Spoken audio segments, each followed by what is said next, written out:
So I want to talk a little bit about Neptune with you guys, because Neptune is a really slippery planet and often doesn't really get talked about. And I find this very fascinating because why?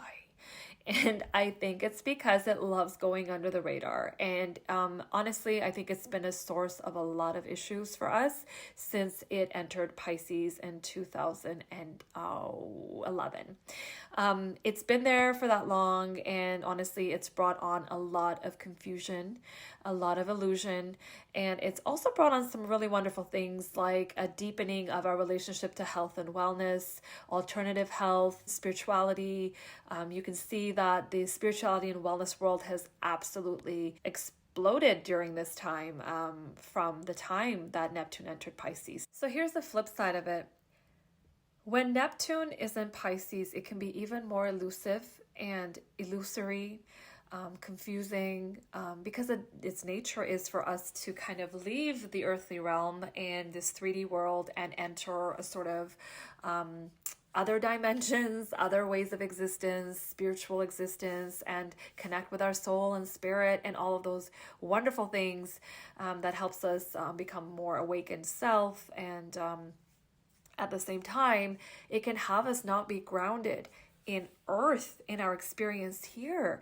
And so what I've noticed, and especially over the pandemic, has been the rise in conspiracy thinking, a lot of moving extremely into spirituality. Here's my thing. Nothing in its extreme is good. Multiple truths can exist without us having to create a conspiracy thinking, without us having to create these narratives that fit into our rigid ways of seeing things. And here's the other thing. A lot of our thinking oftentimes stems from fear. Whenever we're thinking in extreme ways, it's rooted in some form of fear. And if we want to move beyond that, we need to acknowledge multiple truths existing at the same time. I know it's really hard for us to wrap our brains around multiple truths. I think it's actually scary to do that, to acknowledge that there really isn't a clear-cut answer for things. So does the government lie? Yes, it does. Does the government tell the truth? Yes, it does. Is alternative medicine good? Yes, it is. Absolutely is. Is conventional medicine helpful? Yes, it is. Can conventional medicine be harmful? Yes, it can. So you can have these contradictory and multiple truths happening at the same time, but where you come in and where you can gain grounding is to practice critical thinking, use discernment, and understand that it's not all or nothing. And for some reason in the last 3 years, energetically, I know why, we have really veered towards these rigid ways of experiencing the world. And it's really the source of a lot of our grief right now. So as we move into retrograde season, a lot of planets are going to start to retrograde. It happens every year, nothing big about it.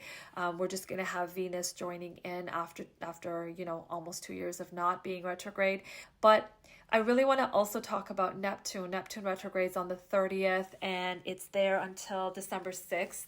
The thing is that when it goes retrograde, it brings a reality check during its retrograde. It's interesting to see how this unfolds in the next bunch of months. But after that conjunction it had with Jupiter, I really found like the rise in phony healers, false prophets, false prophecies, more conspiracy thinking, people going deeper into the rabbit holes of conspiracy.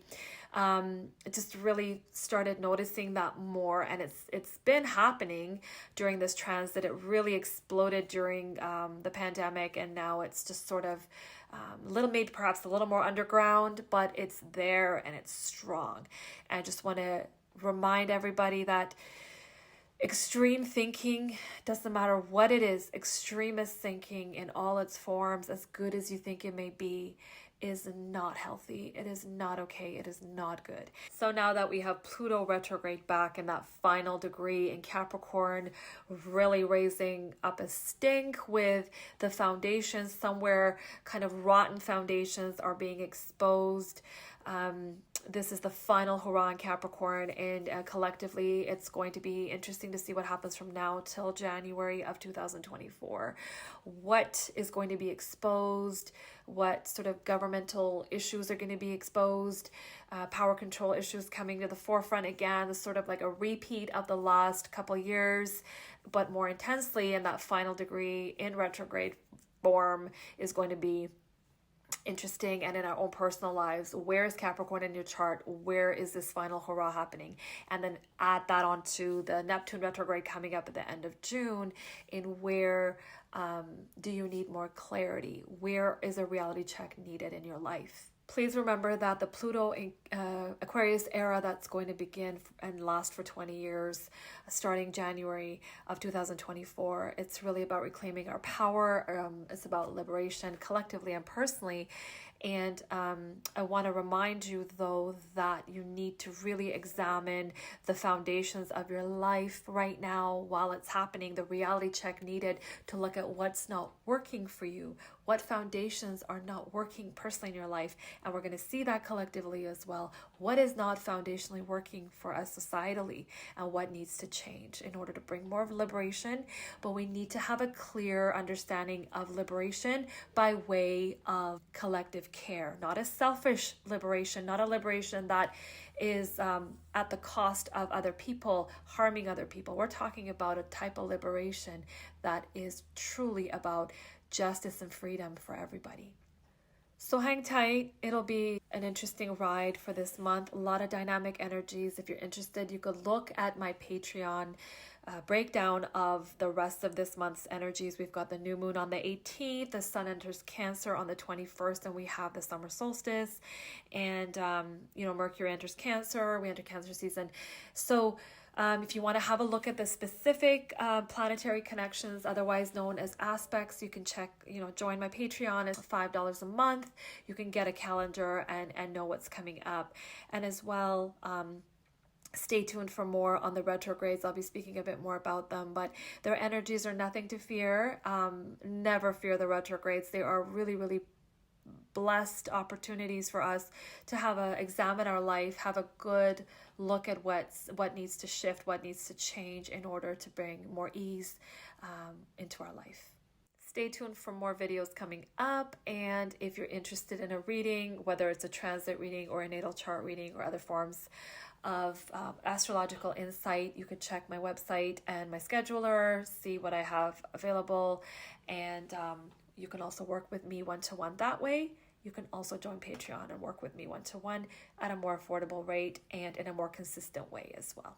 Take care.